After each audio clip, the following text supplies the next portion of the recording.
I knew something was wrong the second I saw the blonde woman in the oversized SUV circling my street for the third time, her perfectly manicured hand gripping the steering wheel like she was about to conquer a territory. This was Denver, Colorado, where winter parking was already a nightmare without entitled neighbors making it worse. I had just spent 2 hours shoveling out my parking space in front of my townhouse after the massive snowstorm that dumped 18 inches on our neighborhood overnight.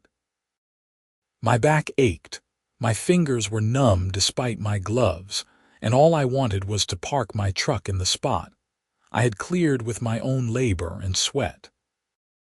I live in the Riverside Meadows community, one of those perfectly manicured HOA-controlled neighborhoods where every mailbox has to be the same shade of bronze, and you cannot hang your Christmas lights before Thanksgiving or after January 10th. The HOA president, a woman named Patricia Whitmore, had made it her personal mission to ensure everyone followed every single rule down to the last letter. She was the type who measured your grass with a ruler and sent violation notices if it exceeded 3 inches. But Patricia was not the problem today. No, today's issue came in the form of her second-in-command, a woman I had only seen at mandatory HOA meetings, strutting around with a clipboard and a perpetual expression of disapproval. I pulled my truck around the corner after grabbing coffee at the local shop, expecting to slide right into my freshly cleared space. Instead, I found that same blonde woman, now parked halfway into my spot, her hazard lights blinking as she sat there on her phone. The rest of the curb was still buried under snow and ice, making parking anywhere else nearly impossible without another 2 hours of shoveling. I sat in my truck for a moment, waiting to see if she would move. She did not even glance up from her phone. I rolled down my window despite the cold air rushing in. "Excuse me, that's my spot. I just cleared it."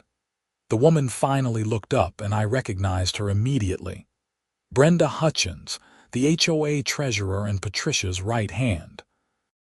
She had dark roots showing through her platinum blonde hair, and her face had that tight, overly botoxed look that made her expressions hard to read. She rolled down her window just enough to speak through the crack. "There's no such thing as reserved parking on public streets," she said, her voice dripping with condescension. "This is community property." "I understand that," I replied, keeping my voice level, "but I just spent 2 hours clearing that spot." "It's common courtesy to let someone park in the space they cleared."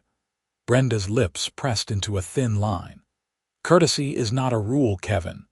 The HOA handbook clearly states that all street parking is first come, first served.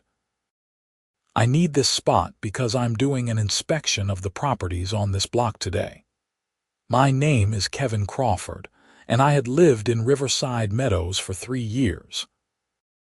I had dealt with Brenda and Patricia's power trips before, mostly over stupid things like the color of my doormat, or the fact that I occasionally left my garbage cans visible from the street for more than 12 hours after pickup. But this was different. This was personal. She knew exactly what she was doing. "So you're telling me that even though I cleared this spot, you're just going to take it?" "I'm telling you that I have every right to park here, just as you do. Now, if you'll excuse me, I have work to do." She rolled up her window and went back to her phone, completely dismissing me. I sat there for a moment, anger bubbling up in my chest. Then I remembered the orange traffic cones in my garage. I had bought them last summer when I repaved my driveway and needed to keep people from driving on the fresh asphalt. They had been sitting in the corner of my garage ever since, and now they were going to serve a much more satisfying purpose. I parked my truck 2 blocks away in a cleared visitor spot and walked back to my townhouse. Brenda's SUV was still sitting there, hazards blinking, as she typed away on her phone.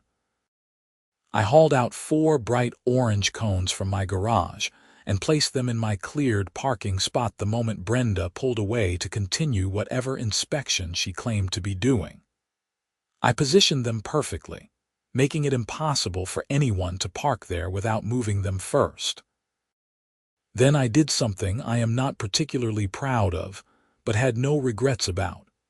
I grabbed my camping chair, a thermos of hot coffee, and planted myself on my front steps where I had a perfect view of the parking spot. I wanted to watch what happened next. It took about 15 minutes before Brenda came back around the block. I saw her SUV slow down as she approached my spot, now occupied by 4 orange cones. She stopped completely in the middle of the street, and even from where I sat, I could see her face turning red. She threw her SUV into park, got out, and marched over to the cones. "These cannot be here," she shouted loud enough for half the block to hear. "This is illegal." I took a slow sip of my coffee, just saving my spot. I cleared it after all. You cannot save parking spots with cones. "This is a public street." "Funny," I said, leaning back in my chair. "You said it was first come, first served." "Well, my cones got here first." Her face went from red to purple. "I am going to have these cones removed, and I am going to fine you for obstructing public parking." "Go ahead," I replied calmly. "I'll just put them back." Brenda looked like she wanted to kick the cones across the street, but she seemed to remember she was supposed to be a professional HOA representative. Instead, she stomped back to her SUV, got in, and drove off. I thought that might be the end of it. I was wrong. For the next hour, I watched Brenda circle the block in her massive SUV, coming back every 5 to 10 minutes to see if I had removed the cones. Each time she would slow down, glare at them, glare at me sitting comfortably on my steps, and then drive away again. Other neighbors started coming out of their houses, curious about what was happening. My next-door neighbor, an older gentleman named Robert, came over with a grin on his face. "What's going on, Kevin?" he asked, though he clearly had already figured it out. "Just protecting my parking spot," I said.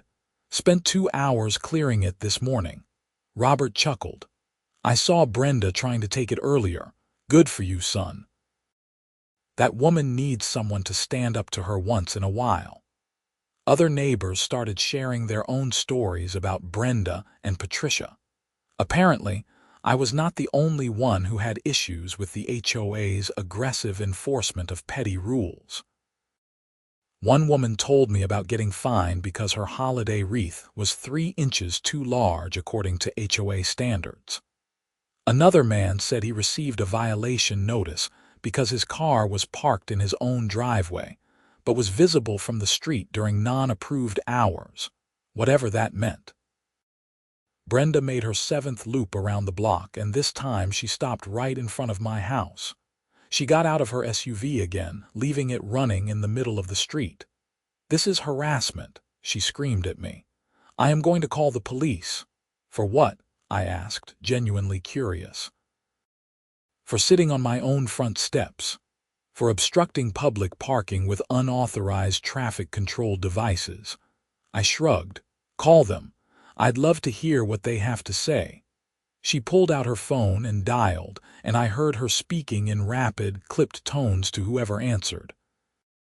She kept gesturing wildly at the cones and at me, her voice getting higher and more frantic. After a few minutes, she hung up and got back in her SUV without another word. She drove away, but I knew she would be back. Sure enough, about 20 minutes later, a Denver police cruiser pulled up in front of my house. A young officer got out, looked at the cones, looked at me sitting on my steps, and then looked at Brenda's SUV, which had conveniently reappeared and was now parked illegally across the street. "Good afternoon," the officer said, walking over to me. His name tag read Officer Martinez. "I got a call about a parking dispute." I stood up and extended my hand, which he shook. "Yes, officer. I cleared this parking spot this morning after the storm. Took me about 2 hours. When I came back, that woman," I pointed at Brenda, who was now getting out of her SUV again, "was parked in it. When I asked her to move, she said there's no such thing as saving spots and that it was first come, first served. So when she left, I put the cones out to save the spot I cleared." Officer Martinez nodded, taking notes. "And you are Kevin Crawford. I live right here." I pointed at my townhouse. Brenda rushed over, her heels clicking on the pavement. "Officer, thank goodness you're here. This man is illegally blocking public parking with unauthorized traffic control devices. He's been harassing me for over an hour." Officer Martinez looked at her, then at me, then at the cones.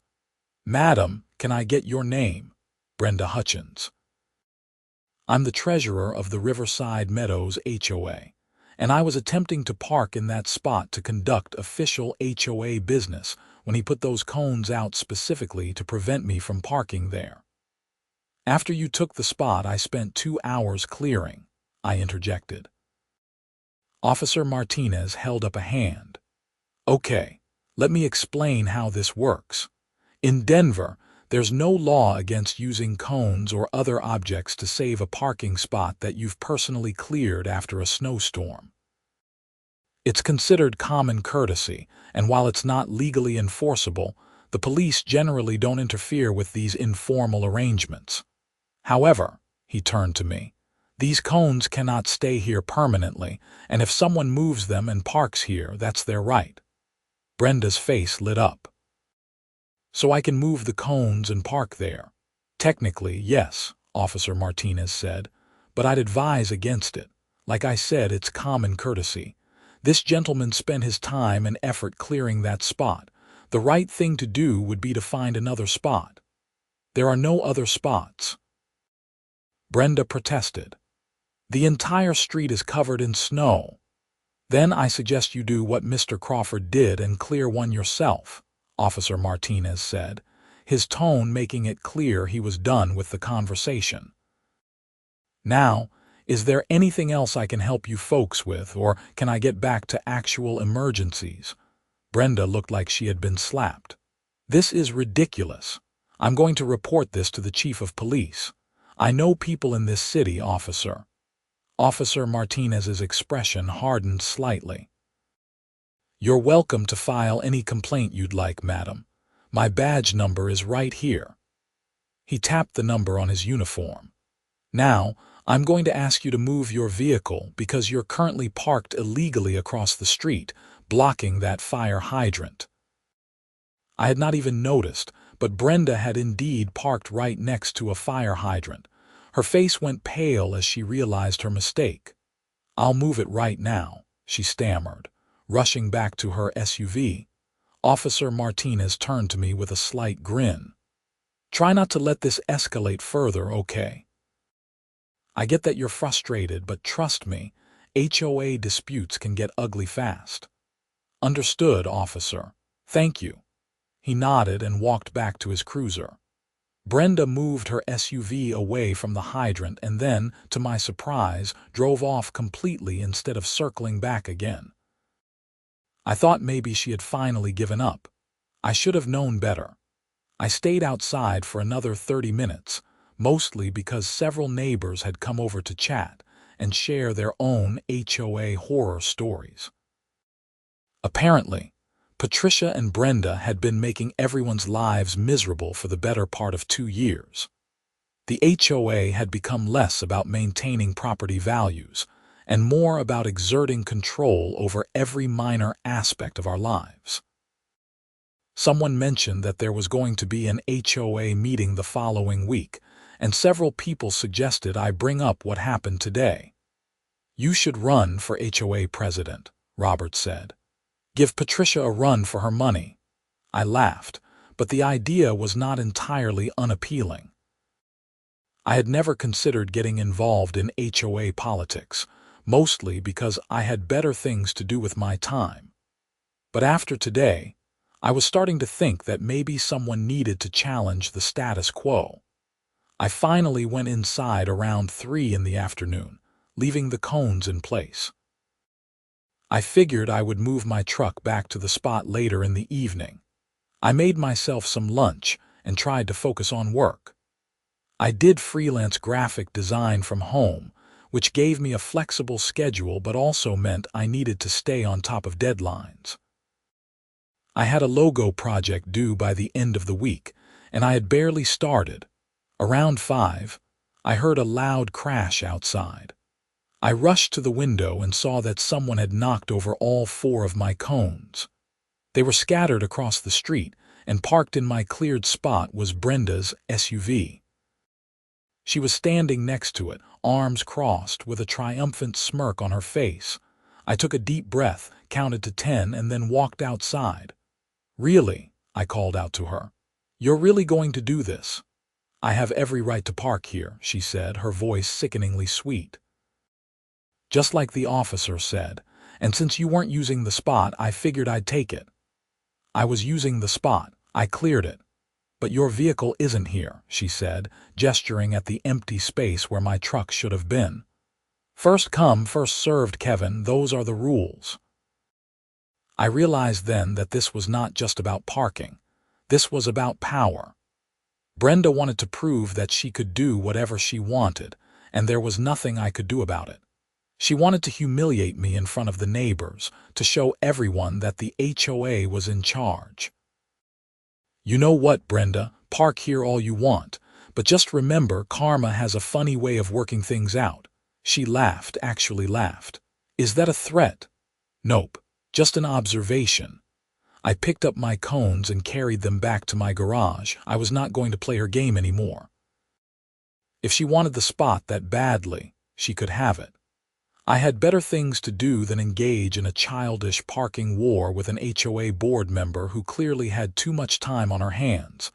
But the universe, it seemed, had other plans.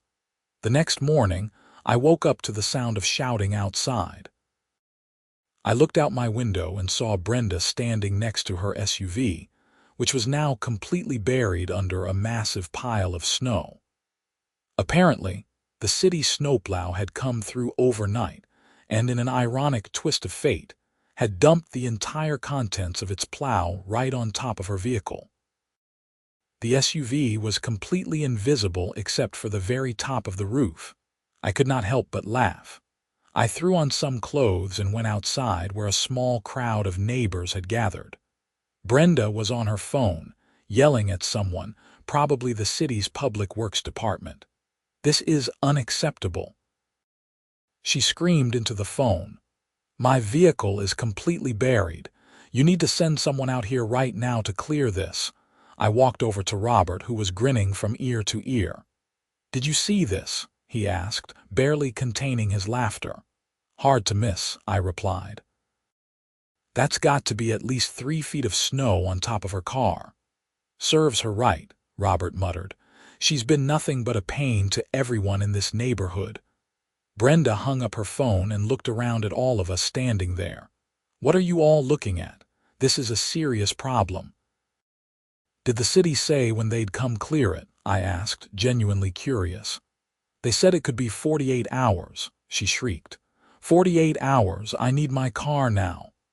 "Well," I said, picking up the shovel I had left on my front porch, "I guess you could start digging." "That's what I did yesterday." Her eyes narrowed at me. "This is your fault." "My fault? How is this my fault? You put those cones out, forcing me to park here overnight, and now look what happened." The logic was so twisted that I did not even know how to respond. Several other neighbors started pointing out the obvious flaws in her reasoning, but Brenda was not listening. She was too busy dialing another number on her phone. Over the next 2 hours, I watched from my window as Brenda tried everything to get her SUV out. She called a towing company, but they said they could not tow a car that was buried under that much snow. She called the HOA emergency line, but apparently snow removal from parked cars was not covered under HOA services. She even tried to start digging herself, but after about 10 minutes she gave up, her designer coat covered in snow and her perfectly styled hair falling flat. Finally, around noon, she knocked on my door. I opened it to find her standing there, looking absolutely miserable. "I need your help," she said, and I could tell how much it pained her to say those words. "With what?" "Digging out my car. I'll pay you."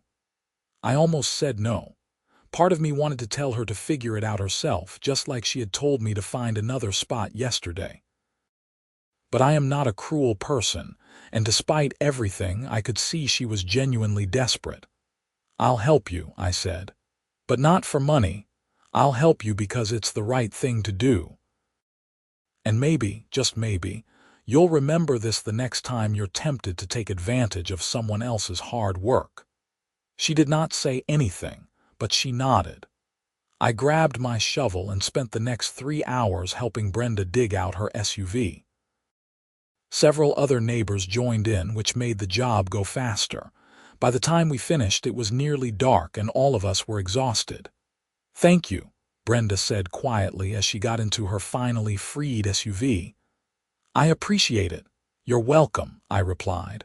"And Brenda, maybe think about being a little more considerate in the future." She nodded again and drove away.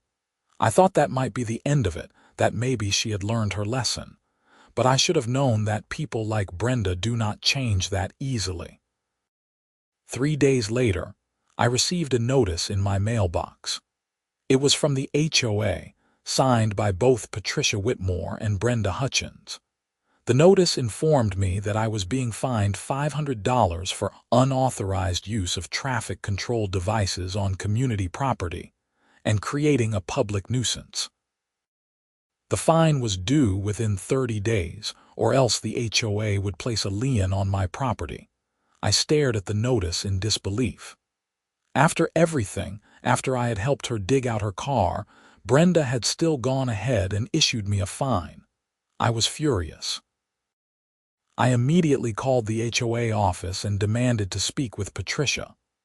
"Patricia Whitmore speaking," came the crisp voice on the other end. "Patricia, this is Kevin Crawford. I just received a notice about a $500 fine for using traffic cones on the street. This is ridiculous." "Mr. Crawford, the fine is outlined very clearly in our HOA bylaws. Section 12. Paragraph 4 states that residents are not permitted to place any objects on community property that obstruct public use. Your traffic cones violated that rule. I used those cones to save a parking spot that I spent 2 hours clearing after the snowstorm. Brenda tried to take that spot, and when I prevented her from doing so, she's retaliating by issuing me this bogus fine." "The fine is not bogus, Mr. Crawford. It's based on a legitimate violation of HOA rules. Now, you have 30 days to pay or we will proceed with placing a lien on your property. Have a nice day." She hung up before I could respond. I stood there holding my phone, absolutely seething. This was not just unfair, it was vindictive. Brenda was using her position in the HOA to punish me for standing up to her. I decided then and there that I was not going to pay the fine. If they wanted to fight, I would fight back. I started doing research on Colorado HOA laws, and what I found was very interesting. According to state law, HOAs were required to follow very specific procedures when issuing fines. They had to provide written notice of the violation, give the homeowner an opportunity to be heard before the board, and document everything properly. The notice I had received did none of those things. It just stated that I was being fined, with no mention of any hearing or appeal process. I also learned that HOAs were not allowed to issue fines for violations that occurred on public property, which the street parking definitely was. The more I read, the more I realized that Patricia and Brenda had overstepped their authority in a major way. I drafted a formal response to the HOA, citing the specific Colorado statutes they had violated and demanding that the fine be rescinded. I sent it via certified mail so I would have proof they received it. Then, I started talking to other neighbors about their experiences with the HOA. What I discovered was shocking. Over the past 2 years, Patricia and Brenda had issued more than 50 fines to various residents, totaling over $20,000. Most people had just paid the fines because they did not know they had the right to challenge them. But when I started digging deeper, I found that almost none of those fines had been issued properly. There were no hearings, no appeals process, no proper documentation. It was just Patricia and Brenda deciding someone had violated a rule and demanding money. I brought all of this information to the attention of several neighbors, and we decided to organize. We created a group email list and started sharing our stories. Within a week, we had more than 30 homeowners who were willing to stand up to the HOA. We decided to attend the next monthly HOA meeting as a united front. The meeting was held the following Tuesday evening at the community clubhouse. When we all walked in together, Patricia and Brenda looked visibly shocked. Normally, these meetings had maybe 5 or 6 attendees. Tonight, there were 35. Patricia called the meeting to order, and Brenda started reading through the standard reports about finances and upcoming maintenance projects. When they asked if there was any new business, I stood up. "Yes, I'd like to discuss the fine I received for using traffic cones on the street," I said. Patricia's expression hardened. "That matter has already been decided, Mr. Crawford. There's nothing to discuss." "Actually, there's quite a bit to discuss. For starters, you issued that fine without following proper procedure. According to Colorado Revised Statutes Section 3833.3 209.5, HOAs are required to provide homeowners with notice and an opportunity for a hearing before issuing any fines. You did neither of those things." The room went very quiet. Brenda and Patricia exchanged glances. "Furthermore," I continued, "you issued a fine for an alleged violation that occurred on public property, which is outside the HOA's jurisdiction. The street is owned by the city of Denver, not the HOA. The street is considered community property under our bylaws," Patricia said, but her voice lacked its usual confidence. "Your bylaws don't override state and local laws," I replied. "And I'm not the only one here who has issues with how fines have been issued." I gestured to the crowd behind me. "Over the past 2 years, you've issued more than 50 fines totaling over $20,000, almost none of which followed proper procedure." One by one, other homeowners stood up and shared their stories. The woman with the oversized wreath, the man with the car in his driveway, a couple who had been fined for having a garden gnome that was deemed aesthetically inappropriate. Each story was more absurd than the last, and by the end, it was clear that Patricia and Brenda had been abusing their power systematically. "This is outrageous," Patricia finally said, standing up. "We have worked tirelessly to maintain the standards of this community, and this is the thanks we get. If you don't like the rules, then perhaps you should move somewhere else. Or perhaps you should follow the law," I said. "Because if you don't rescind all of these improper fines and reimburse the homeowners who already paid, we're prepared to file a class action lawsuit against the HOA." The room erupted in applause. Patricia and Brenda looked like they had been hit by a truck. The meeting dissolved into chaos, with multiple people shouting questions and accusations. Eventually, Patricia adjourned the meeting early, claiming she needed time to consult with legal counsel. Over the next few days, I heard nothing from the HOA. Then, exactly 1 week after the meeting, I received another letter in the mail. This time, it was from a law firm representing the HOA. The letter stated that the HOA stood by its fine, and that if I did not pay within 10 days, they would proceed with legal action. I showed the letter to the group, and we decided it was time to follow through on our threat. We hired our own attorney, a sharp woman named Margaret Chen who specialized in HOA disputes. She reviewed all of our documentation and confirmed that we had a very strong case. "They've violated multiple state statutes," Margaret told us at our first meeting. "Not only did they fail to follow proper procedure for issuing fines, but they've also been operating without proper oversight. According to your HOA's own bylaws, there's supposed to be an architectural review committee and a compliance committee. Neither of those exist. Patricia and Brenda have been making all the decisions themselves without any checks and balances." "So what do?" I asked. "We file a lawsuit, and we also file a complaint with the Colorado Division of Real Estate, which oversees HOAs. If they find that the HOA has been operating improperly, they can impose sanctions, including removing the current board members." We gave Margaret the go-ahead, and she filed the paperwork.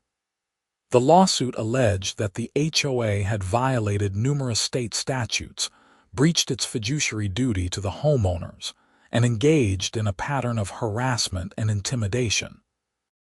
We also filed the complaint with the state, providing detailed documentation of all the improper fines and the lack of proper governance. The response from Patricia and Brenda was swift and predictable. They sent out a mass email to all homeowners, claiming that I was a troublemaker who was trying to destroy the community. They accused me of organizing a witch hunt and said that if our lawsuit succeeded, the HOA would be bankrupted and property values would plummet. But by that point, too many people had been burned by Patricia and Brenda's abuses. The email backfired spectacularly, with dozens of homeowners responding in support of our lawsuit. Some shared stories that we had not even heard before, including allegations that Patricia had used HOA funds to pay for personal expenses, and that Brenda had been accepting kickbacks from contractors hired to do community maintenance work. Margaret immediately added those allegations to our lawsuit and requested a full audit of the HOA's finances. The judge granted the request, and an independent auditor was brought in to review the books. What the auditor found was stunning. Over the past 2 years, Patricia and Brenda had misappropriated more than $40,000 in HOA funds. Some of it had been used for personal expenses, like Patricia's vacation to Hawaii and Brenda's kitchen renovation. Other funds had been paid to contractors who never actually did any work, with the money being kicked back to Brenda in cash. The auditor's report was submitted to the court, and the judge was not happy. At the next hearing, which took place about 6 weeks after we filed the lawsuit, the judge ordered Patricia and Brenda to appear in person. "This court has reviewed the evidence presented," Judge Ramirez said, her voice stern. "And I find that the defendants have engaged in a systematic pattern of financial misconduct and abuse of power. Miss Whitmore, Miss Hutchins, you are hereby ordered to immediately resign from the HOA board and to repay all misappropriated funds, plus interest and penalties. The total amount is $62,000 to be paid within 90 days. Patricia and Brenda looked stunned. Their attorney started to object, but the judge cut him off. "Furthermore, I am granting the plaintiff's request for a full refund of all improperly issued fines, which the auditor has calculated at $23,000. The HOA will be placed under supervision by a court-appointed monitor for a period of 2 years to ensure compliance with all applicable laws and regulations." The courtroom erupted in cheers from the homeowners who had come to watch the hearing. Patricia and Brenda sat there in shock, unable to speak, but the story did not end there. After the hearing, Margaret pulled me aside. "There's something else you should know," she said. "The auditor found evidence that suggests Patricia and Brenda's actions may rise to the level of criminal theft and fraud. I've been in contact with the Denver District Attorney's office, and they're interested in pursuing charges." I felt a mixture of satisfaction and disbelief. "Are you serious?" "Very serious. What they did wasn't just a civil matter. They stole money from the HOA, which is essentially stealing from all of you. That's a crime." 2 weeks later, Patricia Whitmore and Brenda Hutchins were arrested and charged with theft, fraud, and embezzlement. The local news covered the story, and it became a bit of a scandal in Denver's HOA community. Other neighborhoods started auditing their own HOAs, and several more cases of misconduct were uncovered. Patricia and Brenda both eventually pleaded guilty to reduced charges. Patricia was sentenced to 18 months in prison and ordered to pay full restitution. Brenda received a year in jail and 5 years of probation. Both were permanently banned from serving on any HOA board in Colorado. As for Riverside Meadows, we held a special election for a new HOA board. Robert, my neighbor, was elected president. I was elected vice president, though I made it clear I was only serving one term. Our first order of business was to revise the HOA bylaws to include proper checks and balances, establish the committees that were supposed to exist all along, and create a transparent process for handling violations and fines. We also implemented a new rule about snow parking. During winter storms, whoever clears a spot gets to use that spot for 48 hours. It was a common-sense rule that should have existed from the beginning. The neighborhood changed dramatically over the following months. Without Patricia and Brenda's constant harassment, people felt free to actually enjoy their homes. The atmosphere became friendlier, more relaxed. We started having neighborhood barbecues and block parties, things that had never happened under the old regime.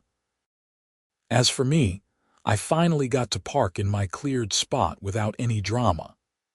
Every time I pulled into that space in front of my townhouse, I thought about that day when Brenda tried to take it from me, and how that one act of selfishness had ultimately led to her downfall.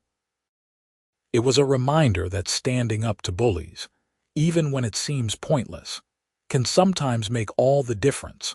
One afternoon in early spring, after the last of the snow had melted, I was sitting on my front steps, enjoying the sunshine when a moving truck pulled up a few houses down. A young couple got out and started directing the movers.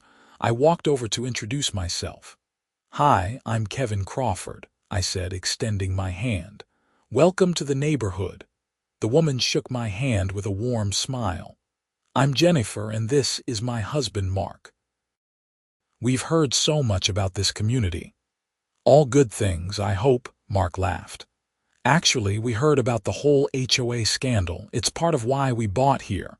We figured any neighborhood that cleaned house like that must be a good place to live." I grinned. "Well, we try. If you need anything, just let me know. And if you ever have any issues with the HOA, we're a lot more reasonable now than we used to be." Jennifer looked relieved. "That's good to hear.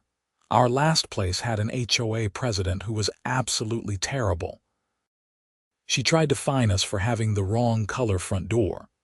"Yeah, we had someone like that too," I said. "But she's gone now, long gone."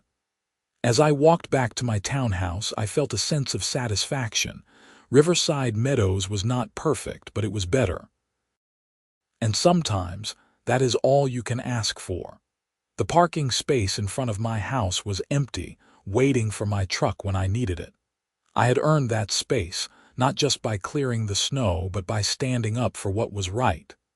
Later that evening, I received an email from Margaret Chen. The HOA had successfully paid back all the refunds for the improper fines, and the money would be distributed to affected homeowners within the week. The court-appointed monitor had reviewed our new bylaws and approved them. Everything was official. I forwarded the email to the neighborhood group list with a simple message. We did it. Thanks to everyone who stood up and spoke out. This is what community looks like.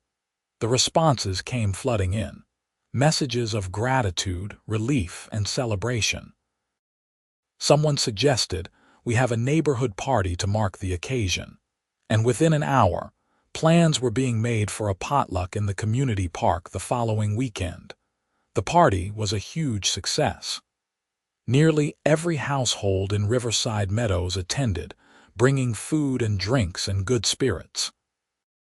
Kids ran around playing while adults chatted and laughed.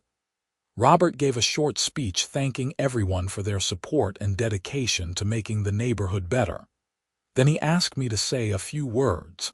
I had not prepared anything, so I just spoke from the heart.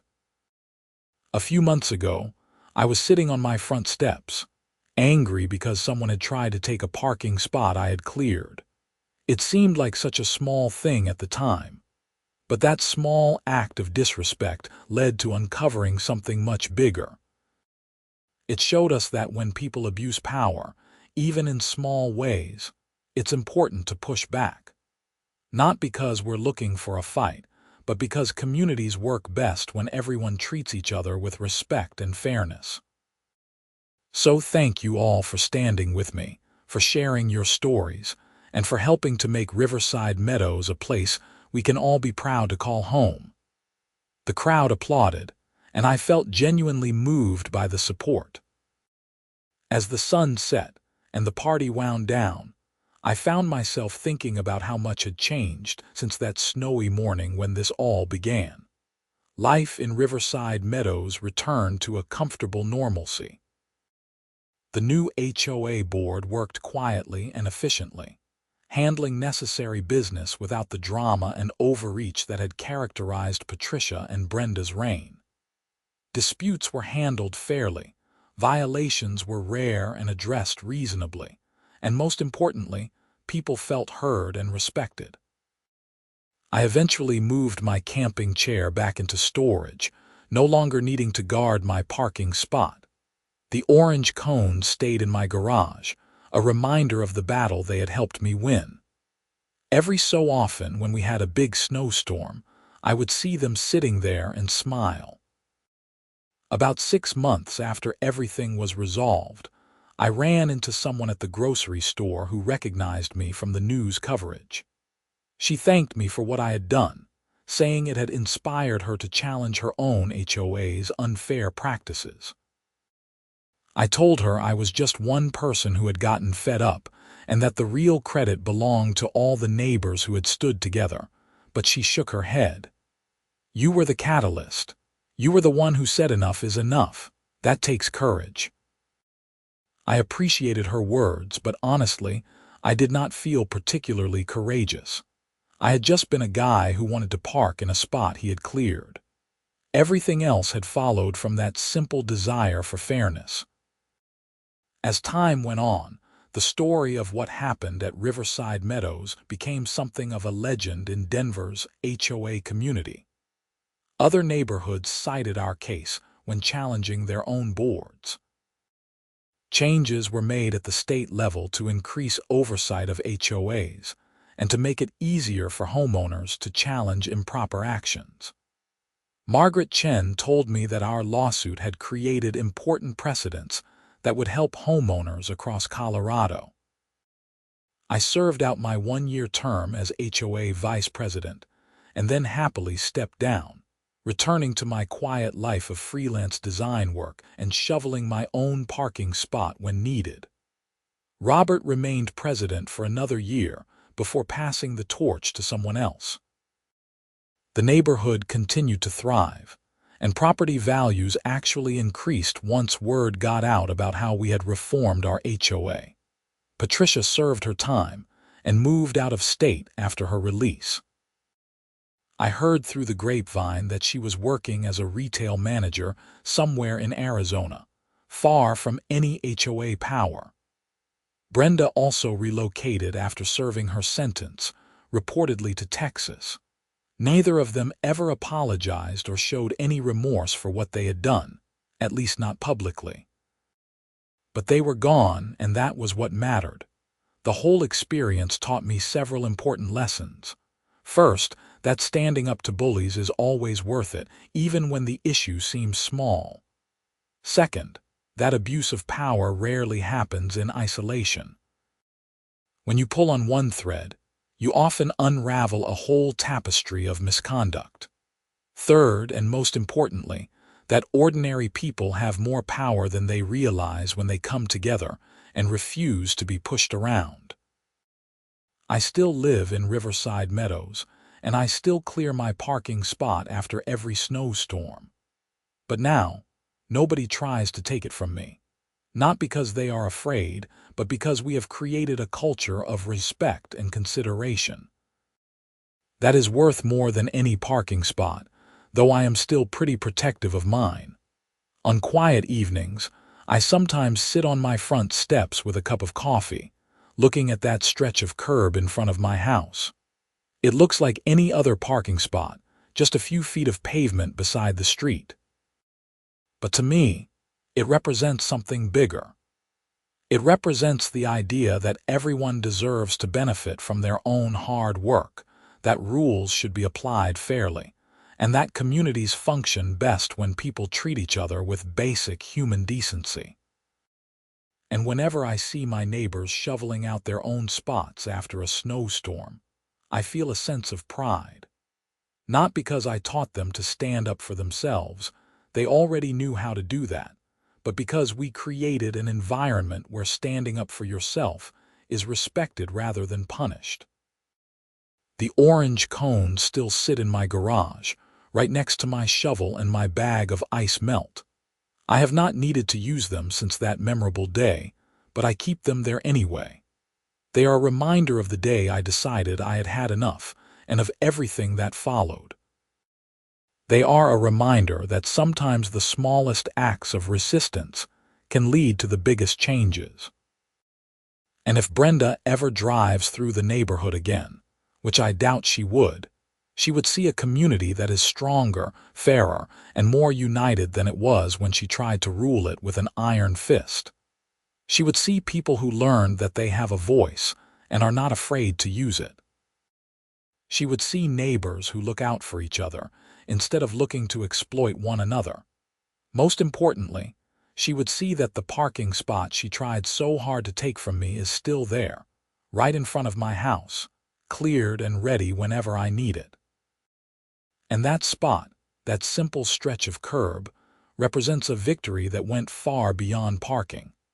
It represents justice, accountability, and the power of a community that refuses to be pushed around. Life has a funny way of working out. What started as a petty dispute over a parking spot ended with 2 corrupt board members in jail, tens of thousands of dollars returned to homeowners, and an entire community transformed for the better. All because I decided to put up some cones and stand my ground. Looking back, I realize that Brenda actually did me a favor, though I am sure that was not her intention. She pushed me to my limit, and in doing so, she forced me to take action. That action rippled outward, touching dozens of lives and making a real difference. Her selfish attempt to take what I had earned became the catalyst for positive change throughout our entire community. I learned that you do not have to be a hero to make a difference. You just have to be willing to stand up when something is wrong, even if it makes you uncomfortable. You have to be willing to endure some conflict for the sake of doing what is right. And most importantly, you have to believe that your voice matters because it does. These days, Riverside Meadows is a model for how an HOA should operate. We have clear rules that are applied consistently and fairly. We have transparency in our finances and decision-making. We have multiple checks and balances to prevent any one person from accumulating too much power. And we have a culture where residents feel comfortable speaking up if something seems wrong. None of that would have happened if I had just let Brenda take that parking spot. if I had shrugged and said it was not worth the fight, if I had paid that ridiculous fine without challenging it.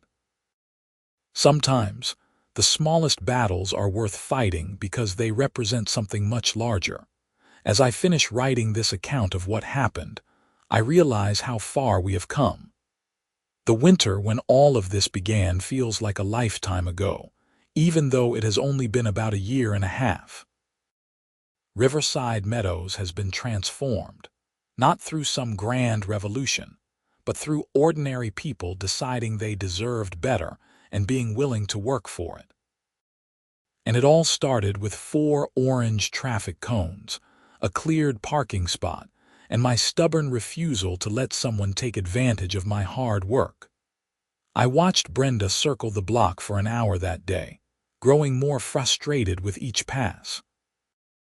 Little did either of us know that her circling would eventually lead to her circling right into a prison cell, and our neighborhood circling back to what it should have been all along, a place where people treat each other with respect and fairness. The snow has melted, spring has turned to summer and back to winter again. The seasons change, but the lessons remain. Stand up for what is right. Support your neighbors. Hold those in power accountable. And never, ever underestimate the power of 4 orange traffic cones and one person who is tired of being pushed around. That parking spot is still there, waiting for the next snowstorm, waiting for me to clear it once again. And when I do, I will park my truck there with the knowledge that I earned it, not just through the physical labor of shoveling, but through the courage to defend what was right. That makes it more than just a parking spot. It makes it a symbol of justice, persistence, and the power of community. And that is a story worth telling.